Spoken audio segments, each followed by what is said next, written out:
Bonjour et bienvenue. Aujourd'hui, on plonge vraiment dans les sources pour décrypter une figure majeure du football. Kalidou Koulibaly. Kalidou Koulibaly, exactement.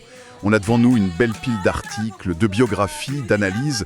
L'objectif, c'est de dépasser un peu l'image du joueur qu'on connaît tous pour vraiment essayer de comprendre l'homme, sa vision, sa stratégie, quoi. Et pour ça, je propose qu'on commence par une scène très précise, presque un court-métrage. Ah oui. On est le 30 décembre 2025. C'est un soir qui devrait être une fête pour le football sénégalais. Match de Coupe d'Afrique des Nations contre le Bénin. Et c'est la 100e sélection de Koulibaly. Voilà, 500e. C'est un cap mythique. Seuls 2 joueurs l'ont atteint avant lui pour le Sénégal. L'ambiance est à la célébration. Et puis, 71e minute. Le drame. Un tacle un peu trop appuyé, l'arbitre va voir la VAR et revient carton rouge. Direct. La fête est finie. C'est un moment de tension, de controverse qui pose une question, je trouve, fascinante. Comment le roc, le calme, le ministre de la Défense en arrive là, justement ce soir-là? C'est le point de départ parfait. Vraiment, parce que ce moment, cette image d'un roi qu'on expulse le soir de son couronnement, ça nous force à nous demander qui il est vraiment. Oui, au-delà du cliché. Exactement. Ce n'est pas juste un chiffre, cette 100e sélection. C'est l'aboutissement d'une décennie où il a été le pilier absolu, celui qui a cimenté la défense des Lions de la Teranga. Et pour comprendre ce paradoxe du carton rouge, les sources nous montrent qu'il faut assembler un puzzle à 3 grandes pièces. D'accord. Incroyablement connecté à ses racines. Et puis, de plus en plus, il y a l'entrepreneur, l'homme qui construit déjà, brique par brique, sa vie d'après. Alors restons un instant sur ce carton rouge, parce que c'est ça qui est dingue. On parle d'un joueur réputé pour sa maîtrise, son sang-froid. Totalement. Et en fouillant dans les archives, on se rend compte que ce n'était que son 2e carton rouge. En plus de 100 sélections, hein. Oui, le précédent datait de 2017. Ça veut dire 8 ans sans être expulsé avec le maillot national. Ça rend la scène de la 100e sélection encore plus inexplicable. Absolument. Et ça met en lumière ce qu'il définit vraiment, une constance qui frôle la normale. Il y a une statistique dans nos sources qui est stupéfiante et qui explique mieux que tout pourquoi on le surnomme le mur à 100 briques. Je suis curieux. Sur ses 99 premières sélections, il a été titulaire 98 fois. Attends, 98 titularisations sur 99, c'est déjà énorme. Mais ce n'est pas tout. Sur ces 98 titularisations, il a joué l'intégralité du match, donc 90 minutes ou plus, 91 fois. Non. Si, c'est-à-dire qu'il n'est quasiment jamais blessé, jamais fatigué, jamais remplacé. Dans le football moderne, avec la rotation, la gestion, c'est du jamais vu à ce niveau. C'est hallucinant. Ses coéquipiers, dans plusieurs interviews, ils utilisent tous le même mot pour le décrire, le socle. Sadio Mané disait qu'attaquer avec Koulibaly derrière, c'est comme sauter avec un filet de sécurité. On peut prendre plus de risques. Ça change complètement la perception de sa carrière, cette stat. Mais ce qui est encore plus faux, c'est que ce leader, ce roc, n'a pas toujours existé. Il y a cette anecdote incroyable qui date de ses débuts à Metz. Ah oui, au centre de formation. Voilà. À 15 ans, il est tout simplement renvoyé. Et le motif est collecteur. Jugé trop introverti. L'ironie est totale, n'est-ce pas? Le recruteur qui a pris cette décision doit encore s'en mordre les doigts. J'imagine. Mais c'est une anecdote clé.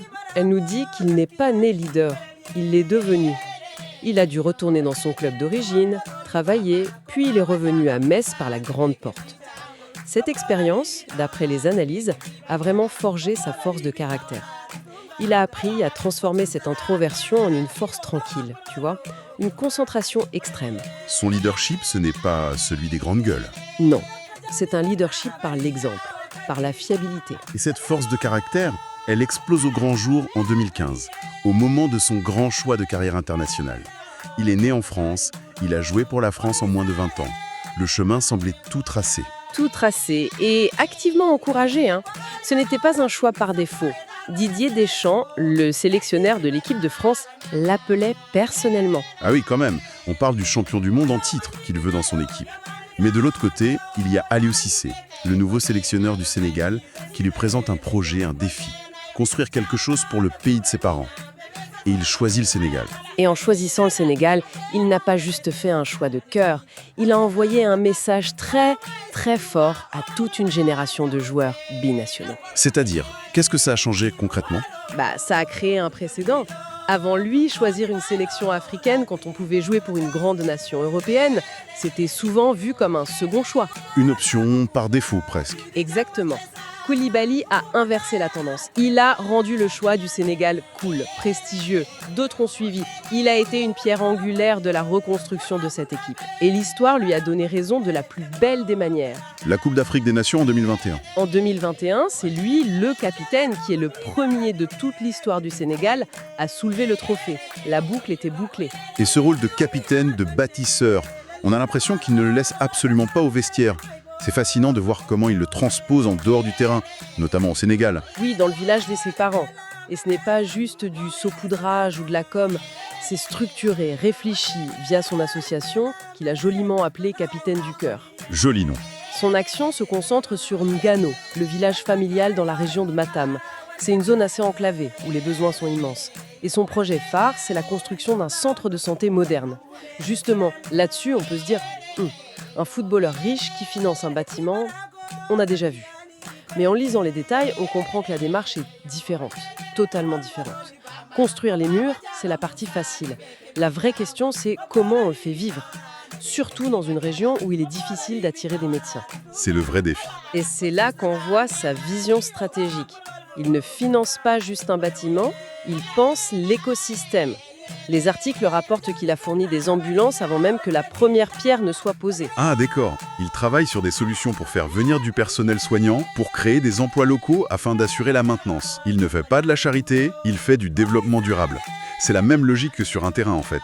Il ne pense pas au prochain tacle, il pense à la stabilité de toute la défense sur 90 minutes. Et à côté de ce projet énorme qui est chiffré autour de 100 000 €, il y a des actions qui peuvent paraître plus modestes, mais qui sont tout aussi vitales. Je pense à cette histoire de motopompe. Ah oui, c'est un exemple fantastique.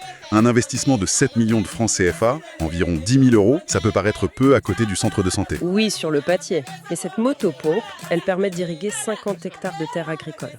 50 hectares. Pour une communauté qui vit de l'agriculture, c'est une révolution. L'impact est direct. Ça veut dire plus de récoltes de riz, de maïs, de sorgho. Ça veut dire la sécurité alimentaire pour des dizaines de familles. Ça montre qu'il est à l'écoute des besoins réels et concrets, des plus grands aux plus fondamentaux. Cette vision à long terme, cette idée de construire des systèmes qui fonctionnent, c'est fou de voir à quel point on la retrouve dans la façon dont il prépare son après-carrière. Complètement. Il y a 34 ans, 2025, il est encore au top niveau. Et les sources nous apprennent qu'il a repris ses études pour obtenir une licence en management du sport. Il pourrait juste profiter de son statut, mais non, il retourne sur les bancs de l'école. Et sa motivation est très claire.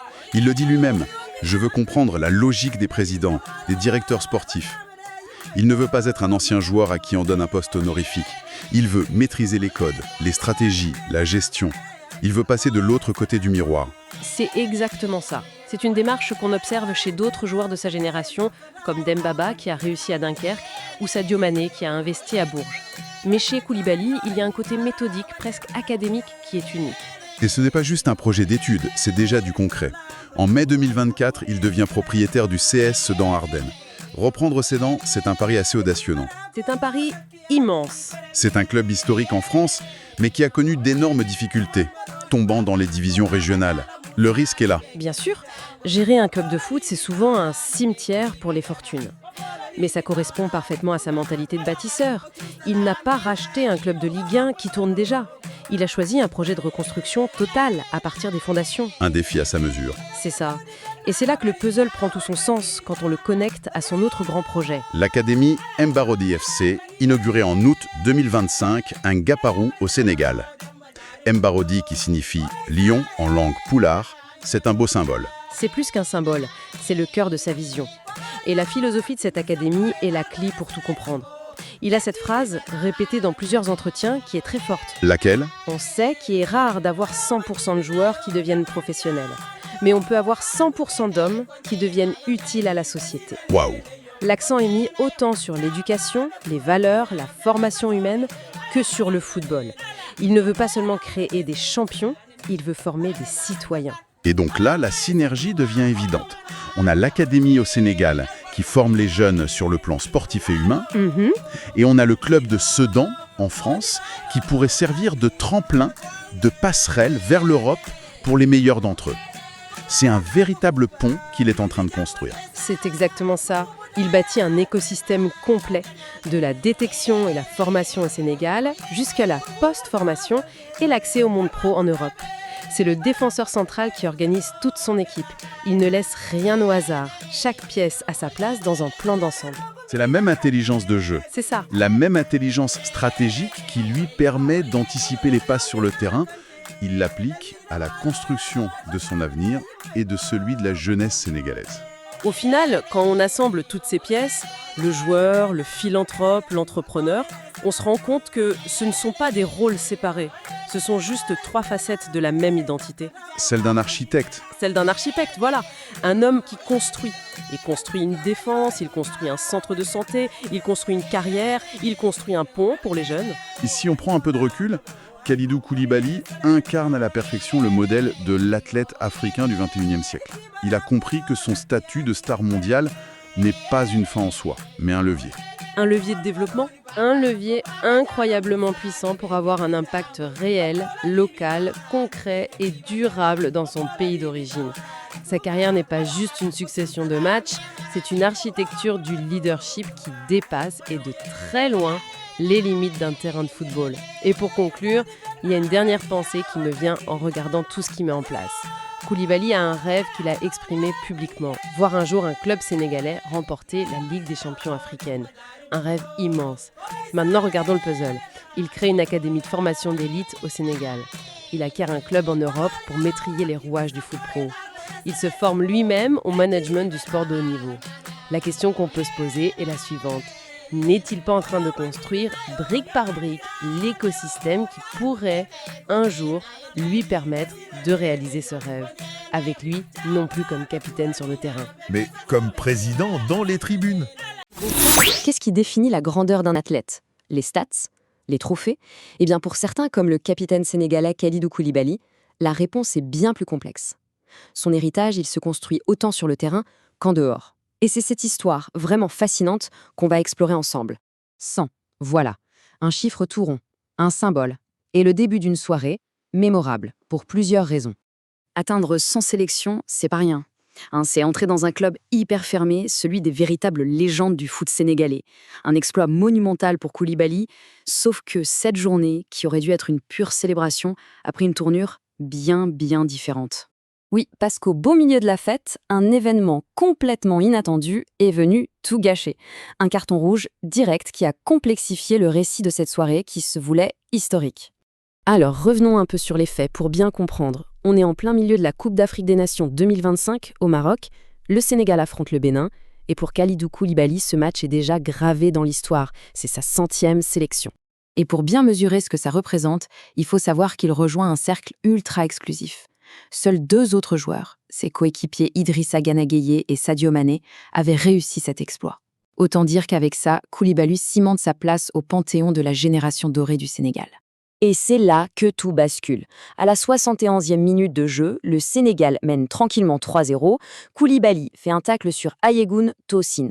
L'arbitre sort un jaune, mais là, la VAR l'appelle. Et patatras, la décision est annulée, c'est un rouge direct. Pour sa 100e sélection, il est expulsé.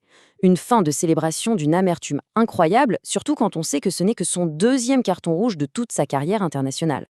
Alors, pour comprendre pourquoi cette 100e sélection était si symbolique, il faut revenir sur sa carrière.